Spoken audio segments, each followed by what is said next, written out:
Masjidul ஆசமுடைய 10 acre நிலம், அந்த 10 acre நிலம் ஆற்காடு நவாபுக்கு சொந்தமாக வக்ஃப் சொத்து. அந்த வக்ஃப் சொத்து முழுக்க முழுக்க சிறுபான்மை சமூகத்தோட கல்வி வளர்ச்சிக்காக மட்டுமே பயன்படுத்தணும்னு சொல்லி தான் அது வக்ஃப். ஆனா இன்னைக்கு உதயநிதி ஸ்டாலினோட தொகுதியில அது இருக்குன்னு சொல்லி இன்னைக்கு வந்து சர்வதேச ஸ்டேடியத்தை நீங்க கட்டி வச்சிருக்கீங்க. அப்ப எங்க இருந்து நீங்க வந்து உங்களால இருந்து புடிங்க முடியாது நீங்க சொல்றீங்கன்னு புரியலையே. இந்த அரசு தானே இந்த வக்ஃபுக்கு எதிராக, இந்த வக்ஃப் திருத்த சட்டத்துக்கு எதிராக நிறைவேற்றி போராட்டம் அறிவிக்கிறாங்க. திரும்ப பெருன்னு சட்டமன்றத்திலே போராடுறாங்க.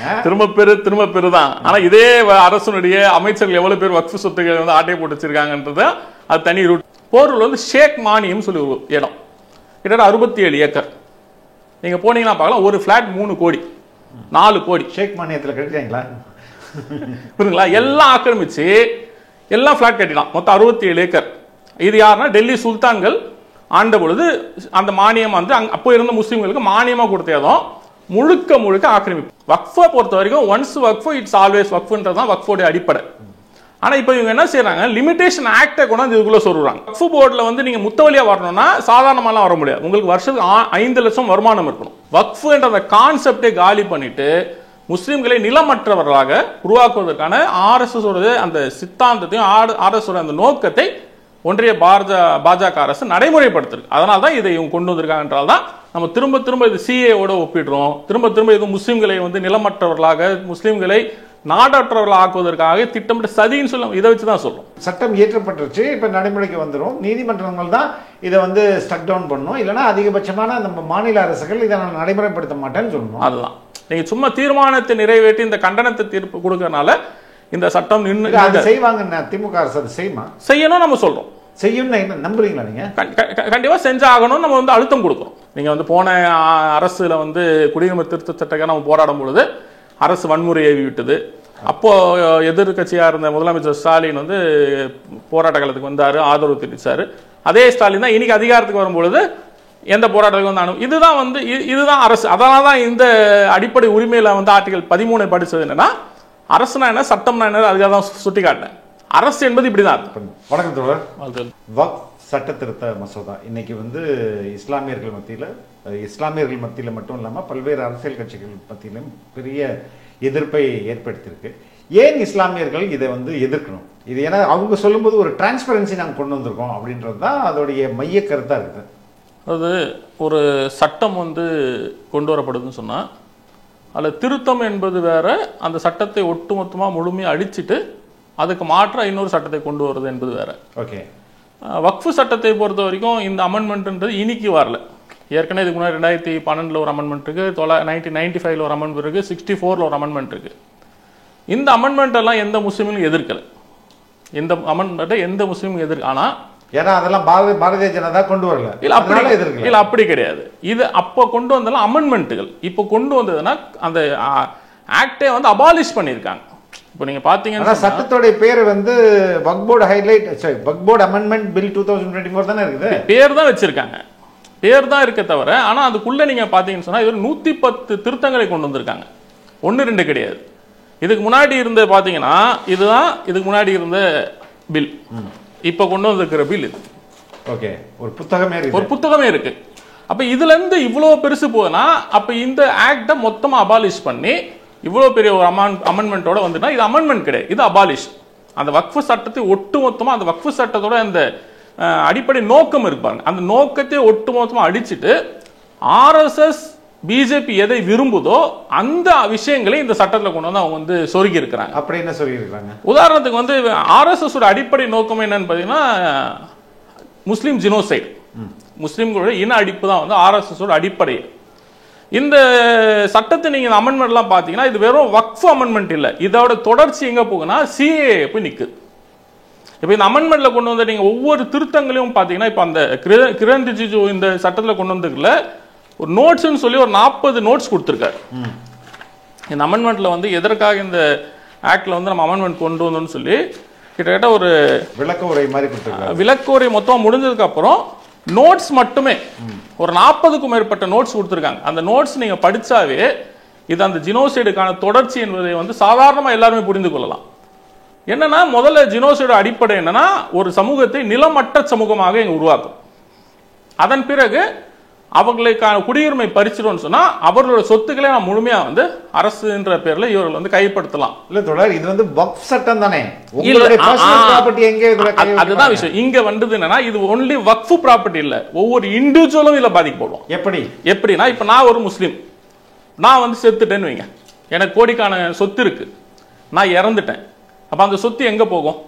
நீங்க யாருக்கு எழுதி வைக்கிறீங்களோ அவங்களுக்கு போகும். இஸ்லாம் வக்ஃப் ஆக்டை பொறுத்த வரைக்கும் எழுதி வைக்கணும் அவசியம் இல்லை, வாய் மொழியா கூட நான் சொல்லிட்டு போகலாம், வாய் மொழியா கூட நான் வந்து சொல்லிட்டு நான் வந்து போகலாம். ஆனா இவங்க கொண்டு வந்திருக்க ஆக்ட் என்னன்னா நீங்க வக்ஃப் செய்யணும்னா டீடு வேணும்னு கேக்குறாங்க. இல்ல அதுதானே வந்து உறுதியான டாக்குமெண்ட் உங்களுக்கு தேவையில்லை. இல்ல அதுதான் சொல்றாரு. இப்ப 2019 அப்போ வந்து வக்ஃப் அமைச்சராக இருந்த முக்தார் அப்பாஸ் நத்வி பார்லிமெண்ட்ல நவம்பர் 8 ஒரு விஷயத்தை சொல்றாரு. என்னன்னா இந்தியாவில் இருக்கிற எல்லா வக்ஃப் சொத்துக்களையும் நான் கணக்கு எடுத்தணும், 100% கொண்டு வந்து வம்சின்னு சொல்லி ஒரு ஆப்பை உருவாக்கி அந்த ஆப்ல கொண்டு வந்து நாங்கள் வந்து போட்டோம் அப்படின்னு சொல்றாரு. இப்போ நாங்கள் கேட்குற கேள்வியா நீங்கள் 100% வந்து சர்வே எடுத்து முடிச்சிட்டீங்கன்னு சொன்னால் இப்போ எதுக்கு இந்த அமெண்ட்மெண்ட் பில்? அப்போ வக்ஃபுக்கான அந்த அதுக்கு தான் ஆரம்பத்தில் சொன்னால் அந்த வக்ஃபு சொத்துடைய அந்த அடிப்படை இருக்கு பாருங்க, அதோட ரூட் இருக்கு, அந்த ரூட்டே அவங்க வெட்டி எடுக்கிறாங்க. இப்போ வக்ஃபு சொத்து என்பதை பொறுத்தவரை இதில் பல தரங்கள் இருக்கும், மசூதிகள் இருக்கும், தர்காக்கள் இருக்கும், பள்ளிகளுக்காகவே ஒன்லி ஃபார் எஜுகேஷனுக்குன்னு சொல்லி இருக்கும். இப்போ இவங்க கொண்டு வந்ததுக்கெல்லாம் பார்த்தீங்கன்னா இவங்க எந்த சொத்துன்றதை யார் முடிவெடுப்பாங்கன்னா கலெக்டர் முடிவெடுப்பாருன்னு சொல்லி அமெண்ட்மெண்ட்ல கொண்டு வந்திருக்காங்க. அப்போ இதெல்லாம் நீங்க ஒன்னோட ஒன்று ஒட்டி ஒட்டி பார்க்கும்போது இது ஒவ்வொரு நீங்க சொன்னது ஒரு தனி மனிதனுடைய நிலமும் இங்க வந்து ஆக்கிரமிப்பு, அதுக்கான என்ன ஷரத்து அதுல இருக்கு? இப்ப இதுல பாத்தீங்கன்னு சொன்னா வக்ஃப் யார் கொடுக்க முடியும்? 5 ஆண்டுகள் முஸ்லிமா ஒருத்தர் பிராக்டீஸ் பண்ணிருக்கணும், முஸ்லீம் இல்லாதவர் வக்ஃப் தர முடியாதுன்னு சொல்லப்பட்டிருக்கு. டிஸ்குவாலிஃபிகேஷன் ஆஃப் வக்ஃப் இருக்கு, டிஸ்குவாலிஃபிகேஷன் ஆஃப் சேர்மன் இருக்கு, வக்ஃப் டீட் இருக்கு. இந்த விஷயங்களை நீங்க பார்த்துட்டு வரும்போது வக்ஃபோடைய அடிப்படை வந்து வக்ஃப் ஃபார் யூசர்னு ஒன்று இருக்கு. வக்ஃப் வந்து எந்த அடிப்படையில் நீங்க கொடுக்கப்படுதோ அது அப்படியே தொடரணும். ஒன்ஸ் வக்ஃப் இட்ஸ் ஆல்வேஸ் வக்ஃப் என்றுதான். இப்போ உதாரணத்துக்கு வந்து இப்போ நான் என்னோட சொத்து இருக்குன்னு வைங்க, இப்போ நான் என்னோட சொத்து வந்து என் சொத்துன்றதை நான் எப்படி செய்வேன்? இப்போ அதுக்கு தான் நான் இங்க ஒரு விஷயத்தை உங்களுக்கு ஒரு விஷயத்தை வந்து உங்களுக்கு ஓட்டிட்டுறேன். ஆர்டிகல் 13 இதை ஏன் வந்து நான் அகைன்ஸ்ட் கான்ஸ்டிடியூஷன் சொல்றேன், எப்படி இல்லை ஒவ்வொரு முஸ்லீமும் பாதிக்கப்படும் அப்படின்றதுக்கு ஆர்டிகல் 13. இந்த article 13 amendment 32A. Article 32A ஒரு விஷயம் வந்து கொண்டு வரப்பட்டிருக்கு. முதல்ல வந்து ஆர்டிகல் 13 படிக்கிறேன். என்ன சொல்லுதுன்னா, ஒரு அடிப்படை உரிமை செலுத்தப்படுவதற்கு வலிமை சேர்க்கிறது. அதாவது இது வந்து என்னன்னா 2 விஷயத்தை சொல்லும், ஒன்று கவர்மெண்ட், இன்னொன்று லா. இந்த ஆக்ட் சொல்லும்போது என்ன சொல்லுன்னா, சட்டம் என்பது அரசு என்பது அடிப்படை உரிமைகளுக்கு எப்பவுமே அரசுக்கு எதிராக தான் அடிப்படை உரிமை இருந்திருக்கு. அந்த அடிப்படை உரிமை பாதிக்கக்கூடிய வகையில் இந்த அரசுகள் என்ன பண்ணுதா சட்டங்களை கொண்டு வரும். புரியுது. அப்படி அடிப்படை உரிமைகளை பாதிக்கக்கூடிய அளவிலான இந்த சட்டங்களை கொண்டு வரும்பொழுது உங்களுக்கு சப்போர்ட்டா இருக்கக்கூடியது ஆர்டிகல் 13. அந்த ஆர்டிகல் 13 என்ன சொல்லுது? இந்திய அரசியலமைப்போட ஆர்டிகல் 13 அடிப்படை ஃபண்டமெண்டல் ரைட்ஸ் சொல்லுது. இது என்ன சொல்லுது? இது அடிப்படை உரிமைகள் செலுத்தப்படுவதற்கு வலிமை சேர்க்கு. ஃபண்டமெண்டல் ரைட்ஸை இன்னும் ஸ்ட்ரென்தன் பண்றது ஆர்டிகல் 13 பண்ணுது.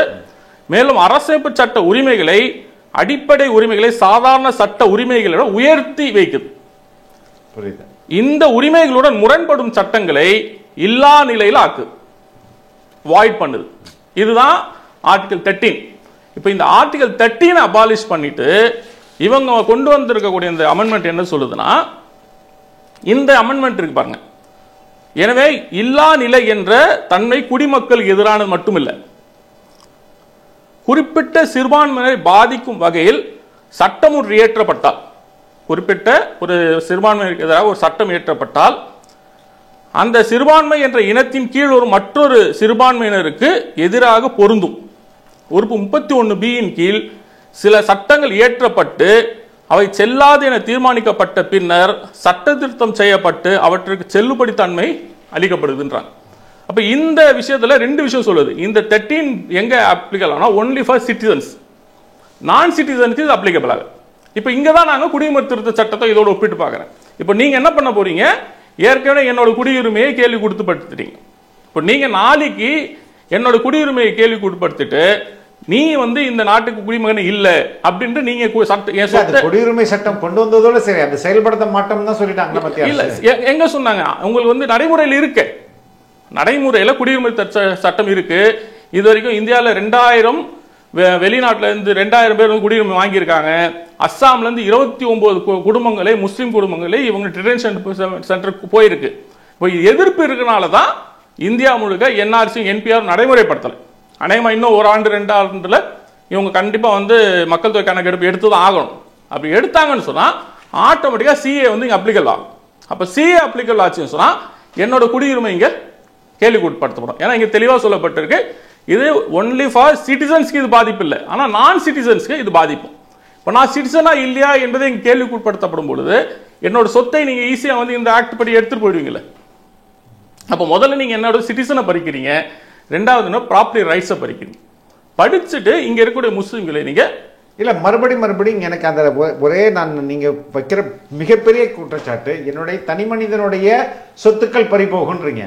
அப்ப இந்த வக்பு சட்ட திருத்தத்துல அப்படி எந்த விதமான சட்டமே இல்லையே. இல்ல இதை நீங்க டைரக்டா இந்த சட்டத்தை நீங்க படிக்க, நீங்க வக்ஃபு இந்த சட்டத்தை பொறுத்தவரைக்கும் நிறைய கன்ஃபியூஷன்ஸ் இருக்கு.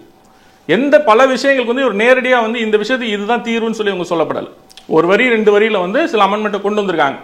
இதை எதோட நீங்க ஒப்பிட்டு பார்க்கணும்னா இந்த ஆர்டிகல் அடிப்படையில் தான் பார்க்கணும். அதனால தான் இதை திரும்ப ஆகிய சொல்லக்கூடிய இது அகெயின்ஸ்ட் டு ஆன்டி கான்ஸ்டிடியூஷன் சொல்வதற்கு அடிப்படை இதுதான். எந்த சட்டத்தையும் நீங்க நேரடியாக வந்து விளங்க முடியாது. இந்த அரசுகள் கொண்டு வர எந்த சட்டத்தையும் நீங்க நேரடியாக வழங்க முடியாது. நீங்க அரசியலமைப்பு சட்டத்தோட வைத்துக் கொண்டு தான் நீங்க இந்த சட்டங்களை வந்து நீங்க புரிந்து கொள்ள முடியும். நீங்க நேரடியாக பார்த்தீங்கன்னா எந்த சட்டமும் புரிந்து கொள்ள முடியும். அந்த அடிப்படையில் நம்ம சொல்றோம், இந்த ஆர்டிகல் அடிப்படையிலேயே இவர்கள் சிஏவை பயன்படுத்தி முஸ்லிம்களோட சொத்துக்களை, ஒட்டுமொத்த முஸ்லிம்களோட சொத்துக்களை இவர் கொள்ளையடிப்பதற்காக இந்த சட்டம் கொண்டு வந்திருக்காங்கன்றது நம்மளோட குற்றச்சாட்டு. அதை எப்படி கொள்ளையடிச்சிட முடியும்? இன்னைக்கு வந்து நீதிமன்றங்கள் இருக்கு, சிவில் சமூகம் ஒன்று இருக்கு, அவருக்கான ரைட் இருக்கு. இப்போ உங்களுடைய சொத்து உங்க பேர்ல இருக்கிறது எல்லா கவர்மெண்ட் ரெக்கார்ட்ஸ்லயும் இருக்குது. அதை எப்படி டக்குன்னு வந்து நான் ஒரு உதாரணம் சொல்றேன். திருச்சியில திருச்செந்துறைன்னு சொல்லி ஒரு வில்லேஜ், சரி 389 ஏக்கர் வில்லேஜ் இருக்கு. அந்த வில்லேஜ் முஸ்லிம்களுக்கான சொத்துன்னு சொல்லி செம்பு பட்டயம் இருக்கு. அந்த சொத்தை கொடுத்தவங்க யாருன்னா ராணி மங்கம்மா அந்த சொத்தை கொடுத்துருக்காங்க. இன்னைக்கு அந்த சொத்து முஸ்லிம்கள் இல்லைன்னு சொல்லப்படுது. இன்னைக்கு அந்த சொத்து முஸ்லிம்களுக்கு இல்லைன்னு சொல்லி இந்த ஆக்ட்ல சொல்லு பாருங்க, கலெக்டர் வந்து அந்த சொத்து யாருன்னு சொல்லி சர்வேயரா வந்து கலெக்டர் செயல்படாதுன்னு சொல்றாங்க. திருச்சி மாவட்ட கலெக்டர் முடிவு எடுத்து அந்த சொத்துக்கு வந்து முஸ்லிம்களுக்கு சொந்தம் இல்லைன்னு சொல்லி அந்த ப்ராப்பர்ட்டி நீங்க வந்து மற்ற ரிஜிஸ்டர் செய்யப்படுது. இல்ல நீங்க அந்த அப்படி சொன்ன 90 நாட்களே நீதிமன்றத்துக்கு போகலாம்னு சொல்லி இந்த புது சட்டம் சொல்லுதுல 90 நாள் அதுதான் சொல்றோம். இப்ப நீங்க 90 நாட்கள்ன்றது ரொம்ப ப்ராப்பர். ஏன்னா இதற்கு முன்பு வக்போடைய அந்த ட்ரிபியூனல் தான் முடிவு பண்ணும், நீ இது சொத்தா சொத்து இல்லையா அப்படின்றது அதுதான் முடிவு. நீங்க அதை எடுத்து போக முடியாது. இப்ப நீதிமன்றத்துக்கு போறதுக்கு ஒரு அதிகாரத்தை. பாபர் மஸ்ஜித் வழக்கு நீங்க எடுத்துங்க. பாபர் மஸ்ஜித் வழக்கை பொறுத்த வரைக்கும் அந்த வழக்கு 75 ஆண்டுகள் எங்க இருந்தது? நீதிமன்றம் இருந்தது. பாபர் மஸ்ஜித் வந்து முழுக்க முழுக்க வக்ஃப் சொத்துன்றதுக்கு எல்லா ஆதாரமும் டாக்குமெண்டோட இருந்தது. அந்த சொத்து வந்து அது வந்து ராம் ஜென்ம பூமி என்பதற்கு ஆதாரம் இல்லை. அந்த இடத்துல தான் ராமர் பிறந்தார் என்பது எந்தவித ஆதாரமும் இல்லை. ஒரு 1.5 அடி சிலை தான் அதுக்கான ஆதாரம். கோர்ட்லயே வந்து எதிர்த்தரப்பு யாருன்னா அது சிலை தான், பேச முடியாத, தனக்கான வாதாட முடியாது, தனக்கான வழக்கறிஞர் வச்சுக்க முடியாத ஒரு சிலை எதிர்த்தரப்பு. இன்னொரு தரப்பு எல்லா வகையான 450 ஆண்டு கால வரலாறு, 450 ஆண்டு கால ஆவணங்கள். இந்த ஆவணங்களுக்கும் இந்த 1.5 அடி சிலைக்கும் 75 ஆண்டு காலம் இந்த நாட்டில் வந்து போராடி கடைசியில் தீர்ப்பு என்ன கிடைச்சது? நீங்க நீதிமன்றங்கள் போங்க சர்வசாதாரணம். அதனால தான் இங்க நம்ம சொல்றோம், ட்ரிபியூனல் இருக்கும் பொழுது ட்ரிபியூனல்ல வந்து யார் இருப்பாங்கன்னா முஸ்லீம் நீதிபதி இருப்பாங்க, முஸ்லீம் வழக்கறிஞர் இருப்பாங்க. இவங்களும் கண்மூடித்தனமா பேச மாட்டாங்க. இவர்களும் அரசு நிர்ணயிக்கக்கூடிய நீதிபதிகள் தான். அப்போ குறைஞ்சபட்ச ஒரு பிரீத்திங் வந்து எங்க இருந்து. இன்னைக்கு இந்திய நீதிமன்றங்கள் நீங்க எடுத்துங்க, எந்த நீதிமன்றங்கள்ல இஸ்லாமியருக்கு எதிராக இங்க நடந்த எல்லா சட்டங்களும் நீங்க எடுத்துங்க. முத்தலாக் எடுத்துங்க, ஆர்டிகல் 370 எடுத்துங்க, இப்போ கொண்டு வந்திருக்க சிஏ எடுத்துங்க. இப்போ இந்த அமெண்ட்மெண்ட்டுக்கு எதிராக நீதிமன்றம் போறோம்னு சொல்றாங்க. இந்த நீதிமன்றம் என்ன தீர்ப்பு தர போகுதுன்னு பாருங்க. பாபர் மஸ்ஜித் விஷயத்திலே வந்து உங்களுக்கு வந்து 1996 ஒர்க்ஷிப் ஆக்டின் அடிப்படையில் இதோட இது எண்டு கார்டு போட்டப்பட்ட போது எப்படி நீங்க சம்பல் மஸ்ஜித்துக்கும் ஞானவாபிக்கும் திரும்ப போனீங்க? அப்ப இங்க நீதிமன்றங்கள் பெரும்பான்மை சமூகத்தினுடைய ஒரு மனசாட்சியா தான் செயல்படுது. அப்ப இங்க இருக்கக்கூடிய மைனாரிட்டியா இருக்கக்கூடிய எங்களுக்கு எப்படி நீதிமன்றங்கள்ல நியாயம் கிடைக்கும் நீங்க சொல்றீங்க? இது என்னதான் வந்து மத்திய அரசு கொண்டு வந்தாலும் நிலம் என்பது அந்தந்த மாநில அரசு கையில தானே இருக்குது, அவங்க தானே முடிவெடுக்க போறாங்க. அது இது மாநில அரசா மத்திய அரசான்ற பிரச்சனை இல்லை. இன்னைக்கு தமிழ்நாட்டில் எடுத்துங்க, தமிழ்நாட்டில் வந்து பெரும்பாலான முஸ்லிம்களோட சொத்தை வந்து வக்ஃபு சொத்தை வந்து கையகப்படுத்துகிற தமிழ்நாடு அரசு. இதே வந்து மெரினா பீச் இருப்பாங்க, மெரினா பீச்சுக்கு எதிர்க்க 3 ஏக்கர் வக்ஃபு நிலம் இருக்கு. அந்த வக்ஃபு நிலத்தை எந்தவித பத்திரங்களோ எந்தவித அக்ரிமெண்ட்டும் இல்லாமல் பொதுப்பணித்துறை அந்த ஸ்குவாட் இருக்கு பாருங்க, சார்னர், அவர்களுக்கு கொடுத்து வச்சிருக்காங்க. அந்த NSS வச்சிருக்காங்க. அது வக்ஃப் போர்ட் ப்ராப்பர்ட்டி. இன்னைக்கு அந்த கேஸ் வந்து ட்ரிபுனல்ல நடந்துட்டு இருக்கு. நீங்க அவ்வளவு தூரம் போகாதீங்க. இப்போ உங்க அலுவலகம் இறங்கி போனோம்னா இங்க மஸ்ஜித் ஆசம் சொல்லி ஒரு மஸ்ஜித் இருக்கு. மஸ்ஜித்தோட ஆசமுடைய 10 ஏக்கர் நிலம், அந்த 10 ஏக்கர் நிலம் ஆற்காடு நவாபுக்கு சொந்தமாக வக்ஃபு சொத்து. அந்த வக்ஃப் சொத்து முழுக்க முழுக்க சிறுபான்மை சமூகத்தோட கல்வி வளர்ச்சிக்காக மட்டுமே பயன்படுத்தணும்னு சொல்லிதான் அது வக்ஃபு. ஆனா இன்னைக்கு உதயநிதி ஸ்டாலினோட தொகுதியில அது இருக்குன்னு சொல்லி இன்னைக்கு வந்து சர்வதேச ஸ்டேடியத்தை நீங்க கட்டி வச்சிருக்கீங்க. அப்ப எங்க இருந்து நீங்க வந்து உங்களால இருந்து புடிங்க முடியாது நீங்க சொல்றீங்கன்னு புரியலையே. அப்ப நீங்க இந்த அரசு தானே இந்த வக்ஃபுக்கு எதிராக, இந்த வக்ஃப் திருத்த சட்டத்துக்கு எதிராக நிறைவேற்றி போராட்டம் அறிவிக்கிறாங்களே. அதாவது திரும்ப பெருன்னு சட்டமன்றத்திலே போராடுறாங்க. திரும்ப பெருதான். ஆனா இதே அரசுடைய அமைச்சர்கள் எவ்வளவு பேர் வக்ஃபு சொத்துக்களை வந்து ஆட்டையை போட்டு வச்சிருக்காங்கன்றது அது தனி ரூட், தனி கதை போதுன்னு. இது ஒரு சமூகம் பாதிக்கப்படுது. அந்த அடிப்படையில் இது வந்து அவங்க மட்டும் செய்யல, நாடு முழுக்க கூட ஜனநாயகத்தை விரும்பக்கூடிய மதசார்பு விரும்பக்கூடிய எல்லாருமே. நான் வந்து ரொம்ப அதிகப்படியா ஒரு மாதிரி பெரனாய்டு ஆகிறாங்களோ இஸ்லாமியர்கள் அப்படின்ற மாதிரி. இல்ல அப்படி இல்லை. நீங்க இந்தியாவில் வந்து கடந்த 14 ஆண்டுகளாக நடந்து கொண்டிருக்க ஒவ்வொரு விஷயத்தையும் பாருங்க. திடீர்னு வரான் டெல்லியில வந்து உதாரணத்துக்கு நான் சொல்ல போனா 1947 இந்தியா பாகிஸ்தான் சுதந்திரம் ஆகிறதுக்கு முன்னாடி பிரிவினை நடக்குது. அப்போ பிரிவினை நடக்கும்போது இந்திய முஸ்லிம்கள் என்ன செய்யறாங்கன்னா தலையில மூட்டை முடிச்ச கட்டிக்கிட்டு குழந்தைங்களுக்கு இடுப்புலையும் கையிலையும் பிடிச்சிக்கிட்டு இந்தியாவிலிருந்து பாகிஸ்தான் போறாங்க. பாகிஸ்தான் போய் இந்தியாவுடைய அந்த ஜாமியா மஸ்ஜித் இருப்பாங்க, டெல்லி ஜாமியா மஸ்ஜித்துடைய வாசல் நின்று அபுல் கலாம் ஆசாத் ஒரு பிரசங்கம் பண்றார்.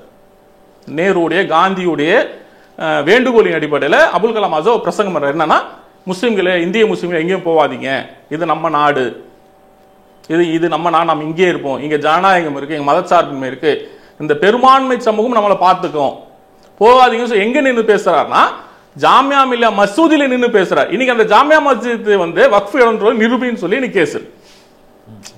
1947 எந்த அபுல் கலாம் ஆசாத் இந்த நாட்டின் சுதந்திரத்துக்காக போராடினாரோ, எந்த அபுல் கலாம் ஆசாத் நவீன இந்தியாவின் கல்வி தந்தைன்னு சொல்லி போற்றப்படுறாரோ, அந்த அபுல் கலாம் ஆசாத் நின்று பேசிய அந்த பள்ளிவாசல் இன்னைக்கு வக்ஃபு சொத்து இல்லைன்னு சொல்லி கேஸ் இருக்கு.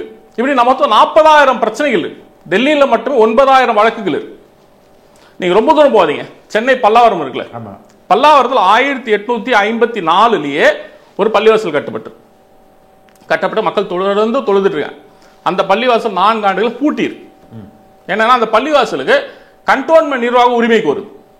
ஓகே, இது வரைக்கும் எங்களால் மீட்க முடியல. கண்டோன்மெண்ட் நிர்வாகம் நேராக நீதிமன்றம் போகுது. ஆனா அந்த சொத்து வக்ஃபு சொத்து, அந்த சொத்துக்கு கெசட் நோட்டிபிகேஷன் இருக்கு, வக்ஃபு ப்ராப்பர்ட்டி என்ற எல்லா ஆதாரமும் இருக்கு.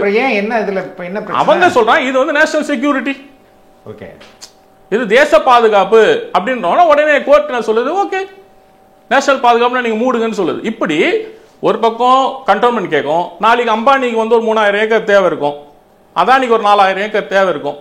அப்ப இந்த மாதிரி விஷயங்கள் வரும்போது இவர்கள் இந்த பிரச்சனைகள்லாம் இந்த இடங்களை இவர் கையகப்படுத்த மாட்டாங்கன்னு சொல்றீங்களா? ஏன்னா இந்த சட்டங்கள்ல கையகப்படுத்துவதற்கு அவங்களுக்கு முழுமையான உரிமையை கொடுத்தது. அந்த சொத்தை கையகப்படுத்த கூடாது தடுப்பதற்கு எந்த ரூல்ஸுமே இல்லை, எந்த ரூல்ஸுமே இல்லை. இன்னைக்கு நம்ம போரூர் இருக்கு பாருங்க, போரூர் வந்து ஷேக் மானியம் சொல்லி ஒரு இடம், கிட்டத்தட்ட 67 ஏக்கர். நீங்க போனீங்கன்னா பார்க்கலாம், ஒரு பிளாட் 3 கோடி 4 கோடி. ஷேக் மானியத்தில் கட்டிட்டீங்களா? புரியுங்களா? எல்லாம் ஆக்கிரமிச்சு எல்லாம் பிளாட் கட்டிடலாம். மொத்தம் 67 ஏக்கர். இது யாருன்னா டெல்லி சுல்தான்கள் ஆண்ட பொழுது அந்த மானியம் வந்து அப்போ இருந்த முஸ்லிம்களுக்கு மானியமா கொடுத்த இடம் முழுக்க முழுக்க ஆக்கிரமிப்பு. வெறும் 2400 ஸ்கொயர் ஃபீட் மட்டும். இதெல்லாம் இதற்கு முன்பு இருந்த வக்ஃப் போர்டு சரியா கவனிக்காததான் தானே? கண்டிப்பா, அதுல மாற்று கருத்துலாம் இல்ல. வக்ஃப் போர்டு இதை சரியா கவனிக்கல. இதெல்லாம் ஏன்னா ஏற்கனவே இருந்த சட்டங்களே வக்ஃப் போர்டு வந்து ஒரு பல்லில்லாத பாம்பா தான் இருந்தது. ஏன்னா வக்ஃப் போர்டு இப்போ நீங்க வந்து ஜாகிர் ஹுசேன் எதுக்கு படுகொலை செய்யப்பட்டார்? ஜாகிர் ஹுசேன் உங்களுக்கு வந்து வெட்டி படுகொலை செய்யப்பட்டார் எதுக்கு? வக்ஃப் சொத்தை மீட்டதற்காக தான். அந்த மாதிரி இங்க ஏகப்பட்ட சொத்து இருக்கு, ஏகப்பட்ட சொத்து. நீதிமன்றங்களுக்கு போய் ட்ரிபுனல்ல ஜெயிச்சு, ட்ரிபுனல்ல இருந்து ஹைகோர்ட்டுக்கு போய் ஹைகோர்ட்டே இந்த சொத்து முஸ்லிம்களான சொத்துன்னு சொல்லி கூட இன்னைக்கு வரைக்கும் பொசிஷன் எடுக்க முடியல. ஏன்னா வெட்ட வரான். உதாரணத்துக்கு இப்போ போன ஆண்டு திரும்ப ரீசர்வே எடுத்தாங்க. எதெல்லாம் வக்ஃபு ப்ராப்பர்ட்டின்னு சொல்லி வக்ஃபு போர்டு சார்பா ஒரு 10 நவீன கருவிகள் அப்படின்னு சொல்றாங்க. 10 நவீன கருவிகள் ஜோன் வைஸா கொடுத்து சில பார்ட் டைமாகவும் சில ஃப்ரீலைன்சராகவும் சில சர்வேயர்களை நியமிச்சு தமிழ்நாட்டில் கூட எல்லா வக்ஃபு ப்ராப்பர்ட்டியும் திரும்ப ரீசர்வே பண்ணுங்க அப்படின்னு சொல்லி அனுப்புனதுல இவங்க ரீசர்வே பண்ணது எல்லாம் எதுன்னு பார்த்தீங்கன்னா எதெல்லாம் என்கோச்மெண்ட் இருந்தோ அதை கிடையாது. ஓகே, எதெல்லாம் பள்ளிவாசலா இருக்கோ, எதெல்லாம் தர்காவா இருக்கோ, எதெல்லாம் எந்த பிரச்சனையும் இல்லாமல் இருக்கு பாருங்க, அதை மட்டும் தான் இவங்க வந்து சர்வே எடுத்தாங்க. பிரச்சனைக்குரிய இடத்த இவங்க சர்வே பண்ண முடியல. அப்ப இங்க சட்டம் அப்படிதான் இருக்கு. இங்க நீங்க வந்து ஜேசிபி கொண்டு போயிட்டு இந்து அறநிலையத்துறையால இங்க வந்து கோயில் சொத்துக்களை வந்து மீட்க முடியுதுல்ல, அப்படி வக்ஃபு சொத்தை வந்து வக்ஃப் போர்டு சேர்மனாலையோ வக்ஃப் போர்டோட இன்ஸ்பெக்டரால் பண்ண முடியும் நீங்க நினைக்கிறீங்களா? அப்ப இங்க தான் வந்து பிரச்சனை இருக்கு. இப்போ நீங்க வக்ஃபு சொத்தை வந்து நீதிமன்றம் போயெல்லாம் மீட்க முடியாது. ஏன்னா வரலாறுகள் நெடுக உங்களுக்கு தீர்ப்புகள் இருக்கு, பல சம்பவங்கள் இருக்கு, பல அனுபவங்கள் இருக்கும் பொழுது இதை நீதிமன்றங்கள் போய் தீர்க்க முடியாதுன்றனாலதான் ட்ரிபுனல் ஒரு கான்செப்ட் இருக்கு. ட்ரிபுனலுக்கு போனா ட்ரிபுனல் வந்து போராடலாம், எங்களோட ஆதாரங்கள் தரும். ட்ரிபுனல் வந்து மேக்சிமம் வந்து சரியா அடிப்படையில் அது வந்து அந்த விஷயங்களை அணுகும். இது வந்து நீங்க என்னதான் வந்து பாரதிய நியாய சங்கீதா வச்சிருந்தாலும் சரி, பாரதிய சாட்சிய சங்கீதா வச்சிருந்தாலும் சரி, அது ஓரளவுக்கு சரியாவின் அடிப்படையில் வக்ஃபின் அடிப்படையில் இது என்னன்றதான் பார்க்கும். ஆனா கோர்ட் என்ன பார்க்கும்? சிவில் லா படி தான் கோர்ட் வந்து மனசாட்சி அடிப்படையில் பார்க்கும். சிவில் லா பார்த்தா பாபர் மஸ்ஜித் நேரம் முஸ்லீம்கள் கையில் கொடுத்துருக்கணும். இவர்கள் மனசாட்சி அடிப்படை பார்க்கும். கூட்டு மனசாட்சி அடிப்படையில் தீர்ப்பு தரும் பொழுது எங்க முஸ்லீம்கள் இங்க நியாயம் கிடைக்கும் நீங்க நினைக்கிறீங்க? அதனால இந்த சட்டம் என்பது முழுக்க முழுக்க இஸ்லாமியர்களுக்கு எதிராக. இந்த சட்டத்தை எதிர்த்து உங்களுக்கு வந்து நீதிமன்றம் போறாங்க, நீதிமன்றம் can struck down any time. அது வந்து அது அப்படியெல்லாம் அது யாருக்குன்னா வக்ஃபு போர்டுக்கோ அந்த சொத்துக்கு சொந்தக்காரங்களுக்கு இல்லாது. அது யாருக்கு தான்? என்கோச்சர்ஸ்க்கு தான் அது சாதகமா இருக்கு. என்கோச்சர்ஸ் தான் வந்து நீதிமன்றம் போய் இது ஏன் நான் வந்து இங்க 12 வருஷமா இருக்கேன் அப்படின்னு சொன்னா எடுத்துட்டு போன்னு சொல்லும். வக்ஃபை பொறுத்த வரைக்கும் ஒன்ஸ் வக்ஃபு இட்ஸ் ஆல்வேஸ் வக்ஃபுன்றது தான் வக்ஃபோட அடிப்படை. ஆனா இப்போ இவங்க என்ன செய்யறாங்க, லிமிடேஷன் ஆக்டை கொண்டாந்து இதுக்குள்ள சொல்றாங்க. எப்படி ஆர்டிகல் 13 கொண்டாந்து சொல்றாங்களோ அப்படி லிமிடேஷன் ஆக்டை கொண்டாந்து சொல்லி நீங்க 12 வருஷம் வந்து ஒரு இடத்துல ஆக்கிரமிச்சு உட்காந்துட்டு இருக்கிறீங்க. அந்த இடம் வந்து எனக்கு தெரியுது இதை நீங்க ஆக்கிரமிச்சு வச்சிருக்கீங்கன்னு சொல்லி நான் சண்டை போட்டே இருந்தாலும் கூட 12 வருஷம் ஆச்சுன்னா அது உங்க சொத்துன்றான். புரியுது. அதான் வக்ஃப் போர்டில் மெம்பர்ஸ் வந்து இப்போ நான் முஸ்லிம்ஸ் இருக்கணும், ரெண்டு இஸ்லாமிய பெண்கள் இருக்கணும், எல்லா இஸ்லாமியரோட எல்லா வகுப்புலேருந்தும் அங்கே போயிட்டு அந்த பல்வேறு பிரிவினர்களும் அதில் மெம்பராக இருக்கணும். இப்படிப்பட்ட நல்ல அம்சங்கள்லாம் இதில் இருக்கு. இது 2 நான் முஸ்லீம் இல்லை. ஆக்சுவலாக வந்து சென்ட்ரல் போர்டில் 17 நான் முஸ்லீம், 4 தான் முஸ்லீம்.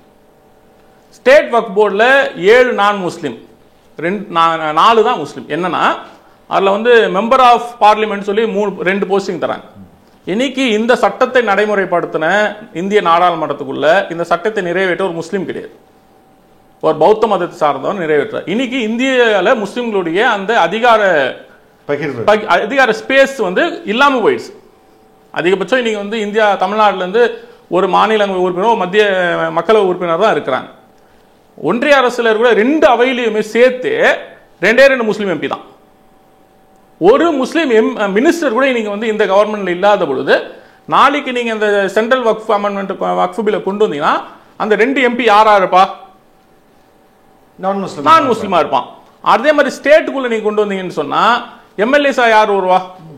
நான் முஸ்லிம்ஸ் தான். நீங்க 2 பார் கவுன்சில் மெம்பரை நியமிக்கணும்னு சொல்றீங்க, அவங்க யாரா இருப்பா? அங்க இஸ்லாமியர்கள் இருப்பாங்களா? எங்க இருப்பாங்க?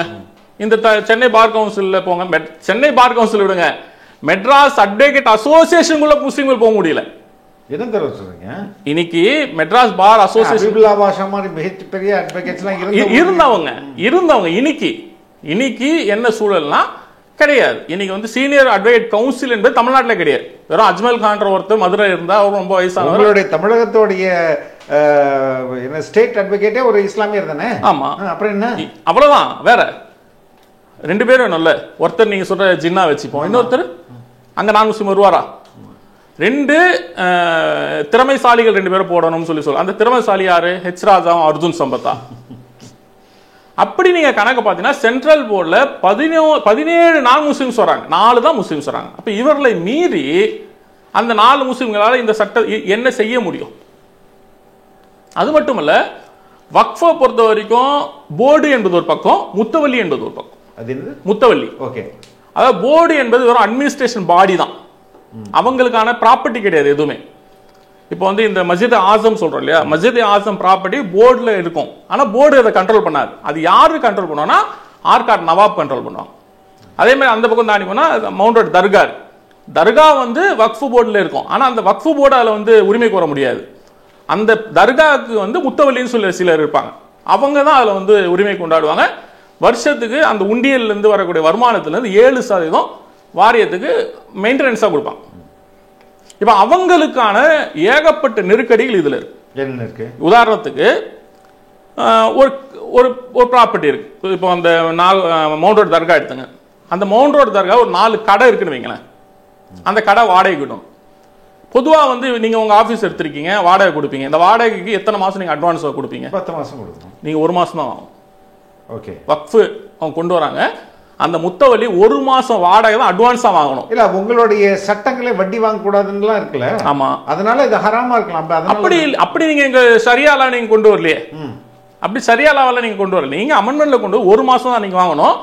அதை மீறி நீங்க வாங்கினீங்க 2 வருஷம் ஜெயில். யாருக்கு? அந்த முத்தவல்லிக்கு 2 வருஷம் ஜெயில். வெறும் சட்டம் இல்ல, அவங்க தேவைப்பட்ட unlawful activities for preventive act UAPL வழக்கு தொடுக்க முடியும். அதே மாதிரி 3 மாசத்துக்கு ஒரு வாட்டி நீங்க ஆடிட்டிங் ரிப்போர்ட் கொடுக்கணும். யாருக்கு? ஸ்டேட் வக்ஃப் போர்டுக்கு. அதே மாதிரி ஒரு வக்ஃபு போர்டில் வந்து நீங்க முத்தவலியா வரணும்னா சாதாரணமாலாம் வர முடியாது. உங்களுக்கு வருஷத்துக்கு 5 லட்சம் வருமானம் இருக்கணும். ஓகே, இது அந்தந்த தர்காவும் அந்தந்த பகுதியில் இருக்க இஸ்லாமியர்கள் சேர்ந்து முடிவெடுத்துக்கிறது தானே? இல்லை, அப்படி இல்லை. இங்கே தர்காவுடைய சிஸ்டமும் அப்படி கிடையாது. அந்த முஸ்லீம் இதில் வந்து நீங்களும் நானும் வந்து பொதுவான முஸ்லீம்களாம் போய் பங்கெடுக்க முடியாது. ஏன்னா பல தர்காக்கள் வந்து பரம்பரை முத்தவல்லின்னு இருக்கும். உதாரணத்துக்கு வந்து இப்போ சிக்கந்தர் அவுலியா தர்கா, நீங்க திருச்செந்தூர் பிரச்சனை இருக்கு இல்லையா, அந்த தர்கா 5 திருப்பரங்குன்றம் சிக்கந்தர் அவுலியா தர்கா வந்து வக்ஃபு ப்ராப்பர்ட்டி. அந்த வக்ஃபை யார் கொடுத்தா? பாண்டிய மன்னர்கள் கொடுத்தாங்க. இன்னைக்கு அந்த தர்காவை மெயின்டைன் பண்றது ஒரு 5 குடும்பம். அந்த 5 குடும்பம் தான் அதை போவாங்க, சுத்தம் பண்ணுவாங்க, அந்த விளக்கை எடுத்துவாங்க, திருவிழாக்கள் நடத்துவாங்க, கந்தூரி, இதெல்லாம் அந்த 5 குடும்பம் தான் செய்யும். இந்த 5 குடும்பத்தை மீறி வேற யாரும் போய் எல்லாம் பண்ண முடியாது. ஏன்னா அது அவங்களோட சொத்து. ஏன்னா அந்த டிடே என்ன பண்ணியிருப்பாங்கன்னா இது பரம்பரை முத்தவலி சொத்துன்னு தான் இருக்கும். ஓகே, இப்போ நீங்க வந்து உதாரணத்துக்கு நாகூர் தர்கா போனீங்க. நாகூர் தர்கா வந்து ஒரு ஃபேமஸான தர்கா. இந்த தர்காக்குள்ள நேரடியாக வக்ஃப் வாரியம் போய் வந்து கூற முடியாது, நேரடியாக மேனேஜ்மெண்ட்லாம் எடுக்க முடியாது. ஏன்னா அதுவும் வந்து பரம்பரை தர்கா, அதை மெயின்டைன் பண்ணிட்டு இருப்பாங்க. அது வக்ஃபு போட்டு கண்காணிக்கு கரெக்டாக நடக்குதா, எலெக்ஷன் நடக்குதா, முறைகேடுகள் நடக்குதா, இந்த வரக்கூடிய நிதிகளை வந்து சரியா பயன்படுத்துறாங்களா அப்படின்றது. 2வது, ஏற்கனவே இந்த முத்தவலிகளுக்கு வந்து ஒரு பவர் இருந்தது. உதாரணம் பள்ளிவாசல். வக்ஃபு போர்டுக்கு இது தர்காக்களுக்கு அந்த எந்த லிமிடேஷன் கிடையாது. ஏன்னா பெருசா தர்காக்கள் வருமானம் இருக்காது, சொத்து இருக்கும், வருமானம் இருக்கு. ஆனால் பள்ளிவாசல்கள்ல வருமானம் இருக்கும். ஏன்னா சந்தா வரும், கடைகள் கட்டுவாங்க, வருமானம் இருக்கும். இப்போ இவங்க என்ன சொல்றாங்கன்னா, இப்போ ஒரு பள்ளிவாசல் இருக்குவீங்க, அந்த பள்ளிவாசலை புனர் நிர்மாணம் செய்யணும். இது வரைக்கும் என்ன இருந்தா 1 லட்சம் ரூபாய் வரைக்கும் அந்த முத்தவலியை வந்து சைன் போட்டு எடுத்து செலவு பண்ணலாம். இன்னைக்கு அதை 50,000 குறைச்சிட்டான்.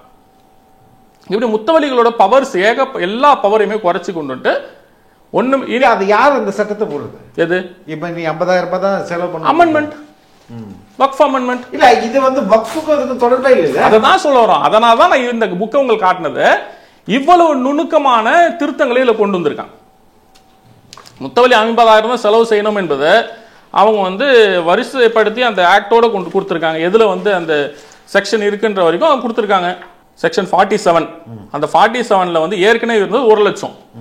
இப்போ அதை அமெண்ட்மெண்ட் கொண்டு வந்து 50,000 குறைச்சிட்டாங்க.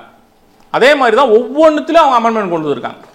அதனால தான் சொன்ன 110 அமெண்ட்மெண்ட். அதனால தான் நம்ம திரும்ப திரும்ப சொல்ல இது அமெண்ட்மெண்ட் கிடையாது, இது அபாலிஷ். வக்ஃப் என்ற அந்த கான்செப்டை காலி பண்ணிட்டு முஸ்லிம்களை நிலமற்றவர்களாக உருவாக்குவதற்கான RSS அந்த சித்தாந்தத்தையும் RSS அந்த நோக்கத்தை ஒன்றிய பாஜக அரசு நடைமுறைப்படுத்திருக்கு. அதனால தான் இதை இவங்க கொண்டு வந்திருக்காங்க. என்றால் தான் நம்ம திரும்ப திரும்ப இது CAOட ஒப்பிடுறோம். திரும்ப திரும்ப இது முஸ்லிம்களை வந்து நிலமற்றவர்களாக, முஸ்லிம்களை நாடற்றவர்களாக ஆக்குவதற்காக திட்டமிட்ட சதின்னு சொல்ல இதை வச்சு தான் சொல்றோம். அப்ப இதை மொத்தமா நீங்க படிச்சாதான் எவ்வளவு ஆபத்தான ஒரு சட்டத்தை வந்து இவங்க வந்து நடைமுறைப்படுத்துறாங்க நம்மள புரிஞ்சுக்க முடியும். நம்ம சும்மா ஏதோ 2 விஷயங்களை வந்து இவங்க வந்து ஆகார் கான்ற வக்ஃபையும் போரா முஸ்லிம்களும் கொண்டு வராங்க அப்படின்னு படிச்சா மட்டும் நம்ம இது நல்லா தானே இருக்கு. முஸ்லிம்களோட பிரிவுகளில் வந்து சிலரை வந்து வாய்ஸ்லெஸ்ன்னு சொல்லலாம், அவங்களுக்கு கூட சேர்க்குறாங்க, நல்லா தான் இருக்கும். ஆனால் இன்னைக்கு சென்னையில் வந்து எவ்வளவு போராக்களுக்கான சொத்து இருக்கு? சொத்தை இல்லையே.